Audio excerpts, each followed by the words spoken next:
सर्वांना नमस्कार. श्री अर्चना या यूट्यूब चॅनलमध्ये मी अर्चना आपल्या सर्वांचं मनापासून स्वागत करते. अधिक महिन्यात फक्त उपवासच नाही तर प्रत्येक स्नानाला सुद्धा असते विशेष अशी पुण्याची जोड. कोणते स्नान दुःख दूर करते, कोणते लक्ष्मी प्राप्ती देते आणि कोणते भगवान विष्णूंना अतिशय प्रिय मानले जाते. स्नान हे केवळ शरीर स्वच्छ करण्याचे साधन नाही, ते आहे मन, बुद्धी आणि आत्मा शुद्ध करण्याचा मार्ग. चला तर जाणून घेऊ अधिक महिन्यातील विविध स्नान प्रकार आणि त्याचे महत्त्व. आता हे स्नानाचं कोणत्या पुराणात आपल्याला उल्लेख आढळतो? विष्णू पुराणामध्ये अधिक महिन्याला भगवान विष्णूंना समर्पित मानला गेलेला आहे. या महिन्यात स्नान, दान, जप, व्रत केल्यास अनेक पटीने पुण्य मिळते. स्नान हे पापक्षय आणि मनशुद्धीसाठी महत्त्वाचे मानले गेले. पद्मपुराणात सुद्धा अधिक महिन्याचे वर्णन पुरुषोत्तम मास म्हणून केलेले आहे. या महिन्यामध्ये तीर्थस्नान आणि ब्रह्ममुहूर्त स्नान अत्यंत पुण्यदायी मानलेले आहे. गंगा स्नानाचे विशेष महत्त्व सुद्धा सांगितलेले आहे. स्कंद पुराणामध्ये विविध तीर्थस्नानाचे वर्णन केलेले आहे. अधिक महिन्यात केलेले स्नान मोक्ष प्राप्तीसाठी सुद्धा उपयुक्त असं मानलं गेलेलं आहे. स्नानासोबत मंत्र, जप आणि विष्णू भक्तीचे महत्त्व सुद्धा सांगितलेले आहे. भागवत पुराणामध्ये सुद्धा स्नानाचे आत्मिक शुद्धीचे साधन मानलेले आहे. आणि विष्णू भक्ती बरोबरच केलेले स्नान अत्यंत फलदायी मानले गेले आहे असं सांगितलेलं. आता आपण स्नानाचे प्रकार बघूयात की कोणत्या कोणत्या स्नानानं काय फायदा होतो आणि कोणत्या प्रकारचे किती प्रकार आहेत स्नानाचे. आता आपण पहिला प्रकार बघूया, थंड पाण्याने स्नान. आता थंड पाण्याने केलेले स्नान अत्यंत सात्विक आणि शुद्ध मानले जाते. विशेषतः ब्रह्ममुहूर्तावर थंड पाण्याने स्नान केल्यास शरीरातील आळस दूर होतो. आता हे ह्याचा आपल्या शरीरासाठी चांगलं असतं आणि मनात ताजेपणा येतो असं आपलं विज्ञान सुद्धा सांगतं.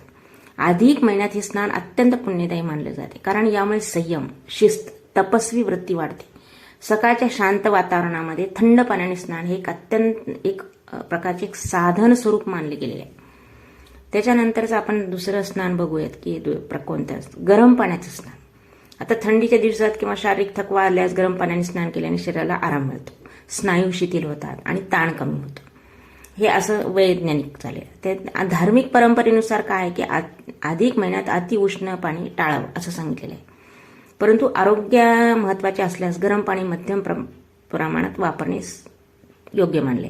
म्हणजे एखाद्याला तब्येतीनुसार जर शक्य नसलं थंड पाणी तर गरम पाण्याने स्नान करावं, पण अधिक महिन्यात वर्ज्य म्हणलेलं आहे गरम पाण्याने स्नान. त्याच्यानंतरचं आपण स्नान बघूयात, ब्रह्ममुहूर्त स्नान. ब्रह्ममुहूर्त कधी असतो? सूर्योदयापूर्वी असतो. सूर्योदयापूर्वी केलेले स्नान म्हणजे ब्रह्ममुहूर्त स्नान. यावेळी वातावरण अत्यंत शांत, शुद्ध, सात्विक असते.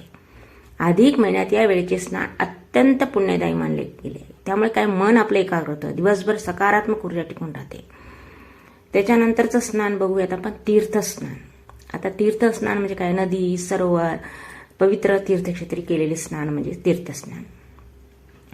गंगा, गोदावरी, नर्मदा, कृष्णा यासारख्या पवित्र नद्यामध्ये स्नान केल्याने पापक्षय होतो असं अध्यात्म सांगतं.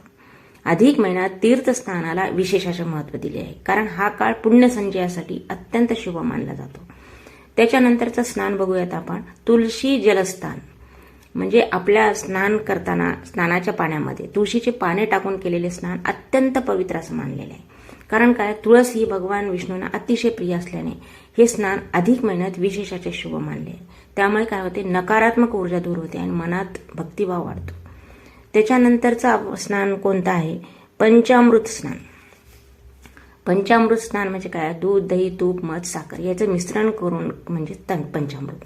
या पंचामृताने देवाला अभिषेक केला जातो आणि नंतर स्नान केले जाते. हे स्नान समृद्धी, शुद्धता आणि भक्तीचे प्रतीक मानले जाते. अधिक महिन्यामध्ये याचे विशेष असे महत्त्व आहे. सुगंधी स्नान. आता सुगंधी स्नानामध्ये काय काय वापरलं जातं? चंदन, गुलाबजल, हळद, नैसर्गिक उटणे वापरून केलेले स्नान शरीरासोबत मनालाही प्रसन्न करतं. अशा स्नानामुळे काय होते? आत्मविश्वास, सकारात्मक ऊर्जा वाढते असंही मानलं गेलेलं आहे. मंत्र स्नान. आता स्नान करताना आपण मंत्र म्हणायचं, विष्णू मंत्र, पुरुष किंवा ओम नमो भगवते वासुदेवाय हा जप म्हणत आपण, हा मंत्र म्हणत आपण स्नान करायचं. हे स्नान केवळ शरीर नव्हे, ते आहे मन आणि आत्मा शुद्ध करण्याचा मार्ग. अधिक महिन्यात स्नान हे फक्त पाणी आणि शरीरापुरते मर्यादित नसते. ते आहे भक्ती आणि आत्मशुद्धीचा एक सुंदर संगम. या पवित्र काळामध्ये केलेले प्रत्येक स्नान आपल्याला आध्यात्मिक उंची आणि मनशांतीकडे घेऊन जाते. अधिक महिन्यातील स्नान हे फक्त शरीर शुद्ध करण्याची क्रिया नाही, ते आहे पुराणामध्ये सांगितलेले की पुण्यसंचय, आत्मशुद्धी आणि भक्तीचा मार्ग आहे, पवित्र मार्ग. थंड पाण्याचं स्नान, तीर्थस्नान किंवा प्रत्येक स्नान आपल्याला संयम, शांती किंवा सकारात्मक ऊर्जा देतो. म्हणूनच या पुरुषोत्तम महिन्यामध्ये केलेले प्रत्येक स्नान हे देवकृपेची एक सुंदर अनुभूती मानली जाते. अधिक महिन्यातील स्नानाचे महत्त्व केवळ परंपरेपुरते मर्यादित नाही, ते आपल्या संस्कृतीतील आध्यात्मिक साधना आहे. या पवित्र पुरुषोत्तम महिन्यात प्रत्येक स्नानामागे एक भावना असते, शरीर शुद्ध करण्याची, मन शांत करण्याची आणि आत्मा देवाशी जोडण्याची. कधी ब्रह्ममुहूर्तावर थंड पाण्याचे स्नान आपल्याला संयम शिकवते, कधी तीर्थस्नान आपल्याला भक्तीची अनुभूती देते, कधी मंत्र स्नान आपलं मन एकाग्र करते, कधी सुगंधी स्नान आपल्याला प्रसन्नता देते. ही सर्व परंपरा आपल्याला एकच संदेश देते की शरीर स्वच्छ असणे महत्त्वाचे आहे, त्यासोबत मन शुद्ध असणे त्याहून अधिक महत्त्वाचे आहे. पुराणामध्ये सांगितलेले हे स्नान केवळ धार्मिक विधी नाहीत, ते आहे जीवन जगण्याची एक सकारात्मक आणि शिस्तबद्ध पद्धत, जी आपल्याला शांतता, समाधान आणि पुण्याच्या मार्गावर घेऊन जाते. म्हणूनच अधिक महिन्यात केलेले प्रत्येक स्नान हे एक साधना बनते, एक भक्तीचा क्षण बनते आणि एक आत्मिक प्रवास सुरू करते. या पवित्र काळात आपण जे काही चांगले कर्म करतो त्याचं फळ अनेक पटीने मिळतं असा आपला विश्वास पण आहे आणि त्यात स्नानाचे स्थान अत्यंत विशेष असे मानले जाते. जय पुरुषोत्तम मास.